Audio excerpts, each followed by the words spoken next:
Sha'ban oyining yarimi kechasi, ya'ni 14-kuni kechasi bo'lib, 15-kunga o'tadigan kecha Barot kechasi deyiladi.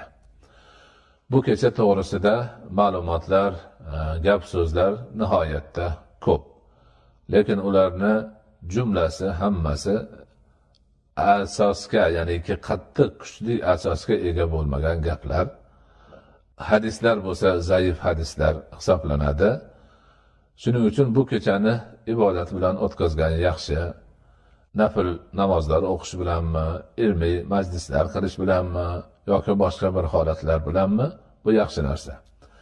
Lekin hozirgi kunda joriy bo'lib turgan 100 rakat namoz o'qish kerak, 200 rakat namoz o'qish kerak, unda mana uni zamsura qilish kerak, undoq qilish kerak, bundoq qilish kerak degan narsalar payg'ambarimiz alayhisolatu vassalomdan yoki katta sahobalardan qolgan gaplar emas.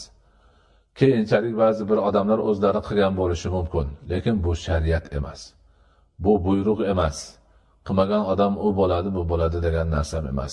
Savob umrida bo'lgan odam qilsin, faqat shariatning hududida nafl ibodatlar, boshqalar duolar qilsa o'zini ishi.